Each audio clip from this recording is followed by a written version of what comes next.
let's do a quick example of some of these concepts. Example problem. And here, look at it. The length of a bond in an oxygen O2 molecule is 1.207 angstroms. And you're asked to determine the rotational temperature and the rotational partition function for this oxygen molecule at 300 Kelvin. Well, we need to ultimately get the rotational temperature, which I'm writing in this form here. And that requires us to calculate the rotational inertia, everything else we have here, but it requires the rotational inertia for this oxygen molecule. And to get it, well, rotational inertia is just the reduced mass times the bond length squared. And the reduced mass is, in general, is m1 m2 divided by m1 plus m2. In this case, they're both oxygen atoms, and so they're both m. Little m is the mass of an oxygen atom. And if you compute that, m here will cancel the 2 up here, and so you get 1/2 the mass of an atom of oxygen. And oxygen has a atomic or a mass number of 16, and so it's a molecular weight of 16 grams, and so so a little m is just 16 times 10 to the minus 3 kilograms.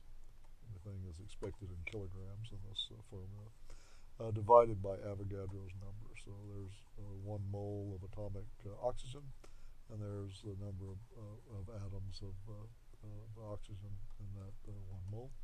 And when I divided that out, I got 1.33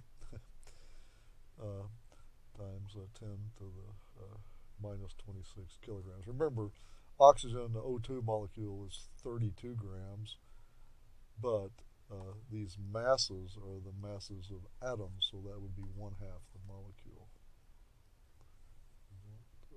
Make that factor of 2 error, which is pretty common. So now I've got the reduced mass, 1.33 times 10 to the minus 26 kilograms. And the bond length was 1.207 angstrom, but remember an angstrom is 10 to the minus 10th meters. And when I used my calculator, I got 1.94 times 10 to the minus 46 kilogram meters squared.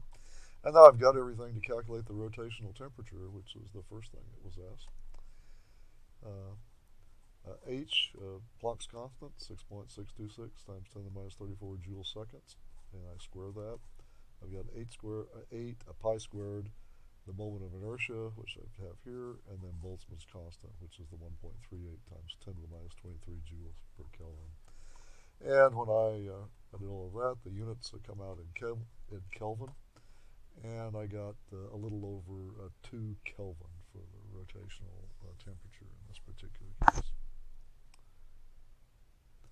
To get the partition function, which is the second thing that I asked for, the rotational partition function, remember that's just T over sigma times the rotational temperature, which you've calculated above. The thing you have to realize is that this is O2, and so this is a homoatomic molecule, and so the symmetry number is 2. And so the temperature we were given, though this was at, was 300 Kelvin. I believe that was right. Yeah, 300 Kelvin.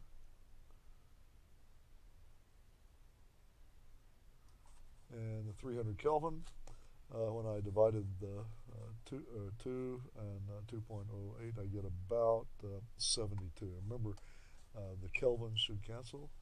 The partition function is always dimensionless, no dimensions to it. It didn't ask for it, but let's go ahead and do it anyway. Might as well.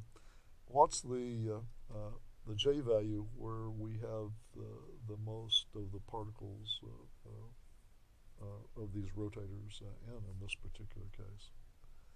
And that's that other formula that we got for the maximum, the most probable J state is the temperature divided by 2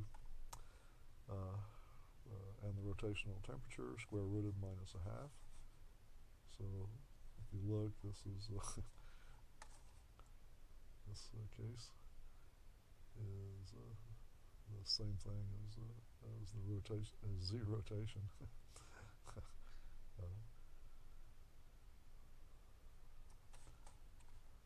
um, there's some deep reasons why that occurs, but I won't go into it at this stage. For our purposes, let's just calculate those.